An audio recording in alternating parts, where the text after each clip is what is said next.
Oui, exactement. Bon, rebonjour Elisabeth. Il est possible qu'à un moment je bouge du balcon sur lequel nous nous trouvons, parce qu'au moment où je vous parle, les très nombreux manifestants venus accueillir le président de la République jettent des pommes de terre et des œufs. Donc si nous prenons des projectiles dans quelques instants, nous nous réfugierons à l'intérieur, mais je vous montre juste cette vue qui est importante. On est à, on va dire, 150 mètres du collège dans lequel va se rendre Emmanuel Macron avec son ministre de l'Éducation.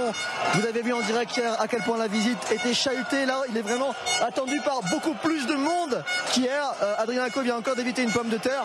Ils sont extrêmement remontés. Et ce que j'aimerais vous montrer, c'est, vous avez évidemment, on en a parlé ensemble sur les casseroles. Vous savez, pendant que le président de la République faisait son allocution, il y avait ce qu'on appelle des casserolades. Hier, le président a fait une nouvelle petite phrase en disant que les casseroles ne faisaient pas avancer le pays, en faisant une blague sur le fait qu'il puisse éventuellement relancer l'industrie des casseroles. Et bien, ce qui est intéressant, c'est que quand on est arrivé, encore un œuf qui est passé juste à côté, quand on est arrivé tout à l'heure, on a vu les gendarmes ouvrir les sacs et dire que les casseroles étaient interdites dans le virage. Alors vous attendez, il y a des casseroles qui sont passées. Toutes les casseroles n'ont pas été interdites, mais les casseroles sont bel et bien interdites dans le village, comme vous le montre ce court extrait de reportage. Ah, il y a une casserole là. Oui, deux casseroles. Il faudra les enlever, madame. Non, pourquoi voilà, faut enlever des casseroles, s'il vous plaît? On est sur une raison préfectorale. Sur est-ce que je pourrais lire un document, s'il vous plaît, un arrêt? Madame, la casserole. Non, je vous ai demandé un papier. Donc... Ben on a l'arrêté préfectoral. Je vais le lire aussi. Ben vous allez le lire, mais mettez-vous là. En attendant. Et à quel moment on n'a pas le droit de prendre une casserole en fait? Putain, mais c'est dingue quoi. On la pose là, mais on va aller en chercher. Je ne laisse pas mon sopalin, ni ma boîte de conserve. Oh, on va te faire foutre, ils nous prennent tout, n'importe quoi. Non, mais la boîte de conserve, tu peux la prendre, c'est pas interdit. Là, non, si, on n'est pas la boîte de conserve non plus. Comment? Allez-y, madame, posez la boîte. Ne cherchez pas. Allez.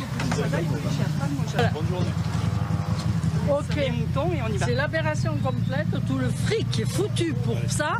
S'il était tranquille, je pense qu'on ne prendrait pas autant de précautions. On ne peut pas poser les gamelles, c'est ça? On ne peut pas prendre les gamelles? Par arrêté préfectoral, il est interdit d'avoir une casserole.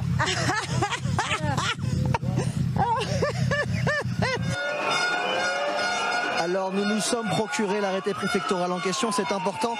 Le mot de casserole n'est pas écrit noir sur blanc, il parle d'un dispositif sonore. Donc on ne peut pas dire que l'arrêté préfectoral interdit les casseroles ici pour la visite du président. En revanche, j'ai entendu de mes oreilles un gendarme appeler son chef en disant « c'est bon, on a bien retiré toutes les casseroles des sacs pour les empêcher donc de les utiliser ». Manifestement c'est un échec, vous le voyez sur ces images. Les manifestants sont très nombreux, je ne sais pas combien, mais je dirais peut-être un millier.